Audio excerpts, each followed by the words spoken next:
السلام علیکم ورحمۃ اللہ وبرکاتہ۔ اس چینل کو دیکھنے والے ناظرین کو میری طرف سے مبارک ہو۔ الحمدللہ ہم سیرت النبی پڑھ رہے ہیں اور آج انشاءاللہ خاندان نبوت کا چیپٹر انشاءاللہ شروع کریں گے، جس میں نبی علیہ الصلوۃ والسلام کا نسب کا بھی ذکر ہوگا۔ اور اس سے پہلے والے لیکچر جو ہیں وہ اگر آپ دیکھنا چاہتے ہیں تو ہمارے چینل پہ جا کے پلے لسٹ میں جا کے وہ دیکھ سکتے ہیں۔ ہم نبی علیہ الصلوۃ والسلام کی سیرت کو ہر سال کو لفظ بلفظ پڑھنے کا ارادہ رکھتے ہیں انشاءاللہ۔ تمام احباب جن کا یہ دلی شوق ہے وہ چینل کو سبسکرائب کر کے رکھیں تاکہ بر وقت آپ کو نوٹیفیکیشن ملے اور آپ اس کتاب کی ریڈنگ کو دیکھیں اور آپ کے بھی علم میں اضافہ ہو جائے۔ ٹھیک ہے جی، تو بسم اللہ پڑھ کے شروع کرتے ہیں۔ نبی اکرم صلی اللہ علیہ وسلم کا سلسلہ نسب 3 حصوں پر مشتمل تقسیم کیا جاتا ہے۔ ایک حصہ جس کی صحت پر اہل سیر یعنی سیرت نگاروں اور ماہرین انساب یعنی نسب کے ماہرین کا اتفاق ہے، یہ عدنان تک منتہی ہوتا ہے۔ دوسرا حصہ جس میں اہل سیر کا اختلاف ہے، کسی نے توقف کیا ہے اور کوئی قائل ہے، یعنی کسی نے کہا کہ نہیں اور کوئی قائل ہے، یہ عدنان سے لے کر حضرت ابراہیم علیہ الصلوۃ والسلام تک منتہی ہوتا ہے۔ تیسرا حصہ جس میں یقیناً کچھ غلطیاں ہیں، یہ حضرت ابراہیم علیہ السلام سے اوپر حضرت آدم علیہ الصلوۃ والسلام تک جاتا ہے۔ اس کی جانب اشارہ گزر چکا ہے۔ ذیل میں تینوں حصوں کو قدر تفصیل سے بیان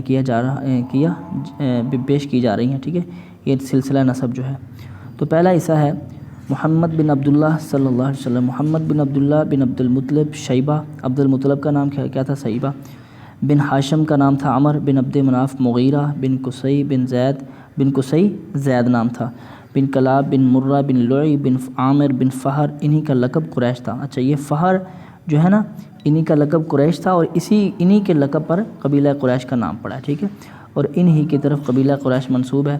بن مالک بن نضر بن قیس بن کنانہ بن خزیمہ بن مدرکہ بن الیاس بن مضر بن نزار بن معد بن عدنان۔ ٹھیک ہے جی، عدنان تک یہ پہلا حصہ ہو گیا۔ اب دوسرا عدنان سے اوپر یعنی عدنان سے بن عد بن حمسی بن سلامان بن عوف بن یوزبن۔ ٹھیک ہے، یہ نام بڑے مشکل سے ہیں لیکن یہ دوسرا حصہ ہے اور یہ نبی علیہ الصلوۃ والسلام کی جو ہے وہ سلسلہ نسب کا یہ تیسرا حصہ ہے، حضرت ابراہیم علیہ السلام سے لے کر حضرت آدم علیہ الصلوۃ والسلام تک۔ ٹھیک ہے جی، اب دیکھیں خانوادہ نبی علیہ الصلوۃ والسلام کا خانوادہ جو ہے اس کا ذکر ہوگا۔ نبی اکرم صلی اللہ علیہ وسلم کا خانوادہ اپنے جد اعلیٰ ہاشم بن عبد مناف کی نسبت سے خانوادہ ہاشمی کے نام سے معروف ہے۔ یعنی ایک قبیلہ ہے نا، تو قبیلے میں کئی گھرانے ہوتے ہیں، تو قبیلہ قریش کا یہ خانوادہ تھا ہاشم۔ ٹھیک ہے، بنو ہاشم۔ اس لیے مناسب معلوم ہوتا ہے کہ ہاشم اور اس کے بعد بعض افراد کے مختصر حالات پیش کر دیے جائیں۔ سب سے پہلے بات ہوگی ہاشم کی۔ ہم بتا چکے ہیں کہ جب بنو عبد مناف اور بنو عبد الدار کے درمیان عہدوں کی تقسیم پر مصالحت ہوئی، تو یہ عہدے یعنی کعبۃ اللہ کے جو عہدے تھے، جب انہوں نے بنو عبد مناف اور بنو ہاشم کے درمیان تقسیم ہوئی نا، تو اس وقت کی بات ہو رہی ہے۔ عبد مناف کی اولاد میں ہاشمی کو سقایا، حاجیوں کو پانی پلانا، ٹھیک، اور رفادہ یعنی حجاج کرام کو پانی پلانے اور ان کی میزبانی کرنے کا منصب حاصل ہوا۔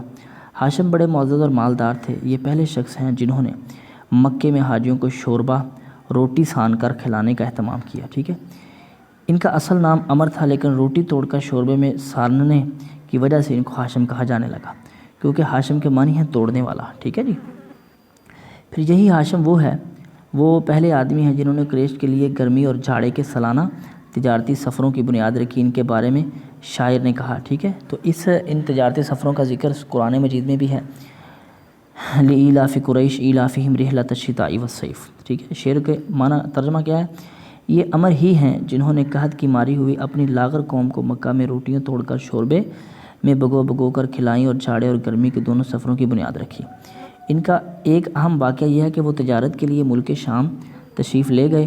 راستے میں مدینہ پہنچے تو وہاں قبیلہ بنو نجار کی ایک خاتون سلمہ بنت عمر سے شادی کر لی۔ اب آپ نے بڑے غور سے یہاں سے سننا ہے، اب نبی علیہ الصلوۃ والسلام کی پیدائش کا وقت بہت قریب آنے والا ہے۔ ٹھیک ہے جی، سلمہ بن عمر سے شادی کر لی اور کچھ دنوں وہی ٹھہرے رہے، پھر بیوی کو حالت حمل میں ہی مکے چھوڑ کر ملک شام روانہ ہو گئے اور وہاں جا کر فلسطین کے شہر غزہ میں انتقال کر گئے۔ ادھر سلمہ کے بطن سے بچہ پیدا ہوا۔ 497 کی بات، 497 عیسوی کی بات ہے چونکہ بچے کے سر کے بالوں میں سفیدی تھی پیدائشی طور پر، ٹھیک ہے، اس لیے سلمہ نے اس کا نام شیبہ رکھا اور یثرب میں اپنے میکے ہی کے اندر اس کی پرورش کی، ٹھیک ہے۔ آگے چل کر یہی بچہ عبد المطلب کے نام سے مشہور ہوگا، ٹھیک ہے، یہ شیبہ جو ہے عبد المطلب ہوگا۔ عرصے تک خاندان ہاشم کے کسی فرد کو اس کے وجود کا علم نہ ہو سکا، ٹھیک ہے۔ ہاشم کے کل 4 بیٹے تھے، 5 بیٹیاں تھیں، جن کے نام یہ ہیں: اسد، ابو سیفی، نضلہ، عبد المطلب، شفا، خالدہ، ضیفہ اور رقیہ اور جنتا۔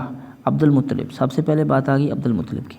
پچھلے صفحات سے معلوم ہو چکا کہ سقایا اور رفادہ کا منصب ہاشم کے بعد ان کے بھائی مطلب کو ملا۔ یہ بھی اپنی قوم میں بڑے خوبی اور اعزاز کے مالک تھے۔ ان کی بات ٹالی نہیں جاتی تھی۔ ان کی سخاوت کے سبب قریش نے ان کا لقب فیاض رقص چھوڑا تھا۔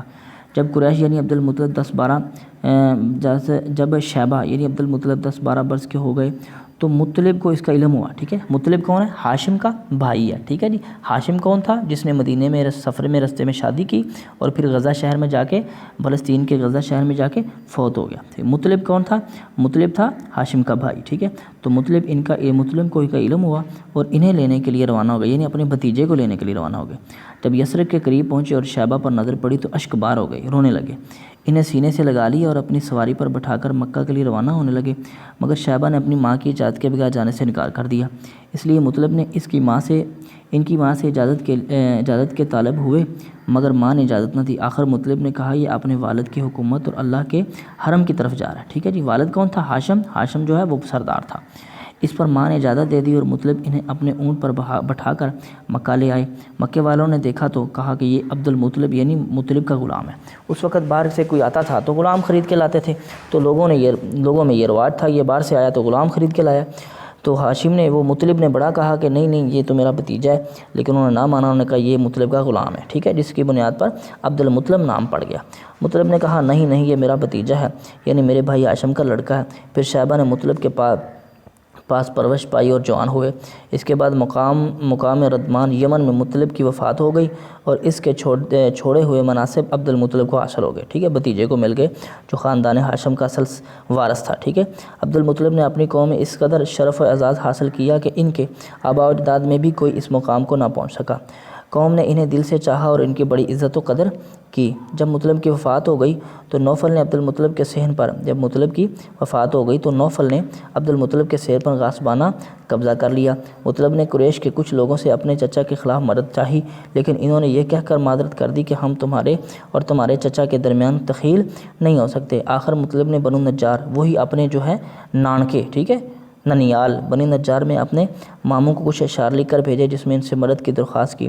جواب میں ان کا ماموں ابو سعد بن عدی 80 سوار لے کر روانہ ہوا اور مکے کے قریب ابتح میں اترا۔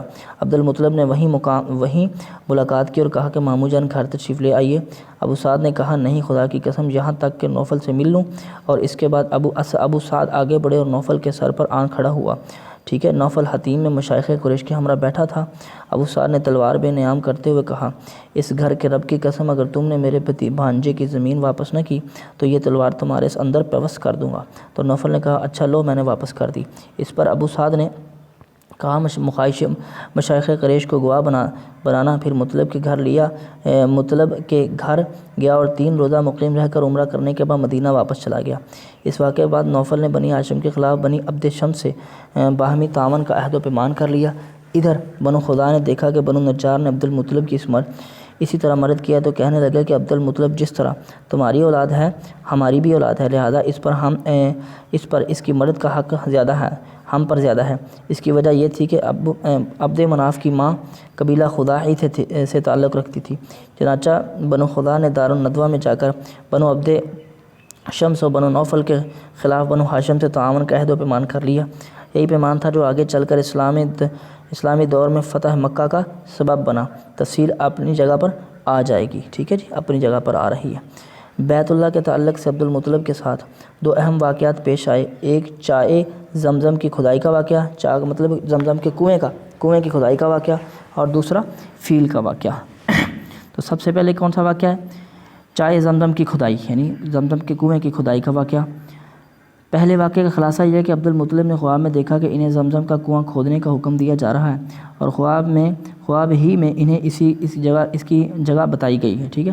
انہوں نے بیدار ہونے کے بعد کھدائی شروع کر دی اور رفتہ رفتہ وہ چیزیں برآمد ہوئیں جو بنو جرہم نے مکہ چھوڑتے وقت چائے زمزم میں دفن کر دی، یعنی تلواریں، زریں، سونے کے دونوں ہرن۔ عبد المطلب نے تلواروں سے کعبے کا دروازہ ڈھالا، سونے کے دونوں ہرن بھی دروازے میں ہی فٹ کیے اور حاجیوں کو زمزم پلانے کا بندوبست کیا، ٹھیک ہے جی۔ یعنی اس وقت جو قبیلہ بنو جرہم نے زمزم کا کنواں بند کیا تھا تو کتنے عرصے کے بعد اس کو کس نے کھودا؟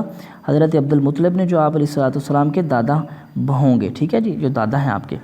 کھدائی کے دوران یہ واقعہ بھی پیش آیا کہ زمزم کا کنواں نمودار ہو گیا تو قریش نے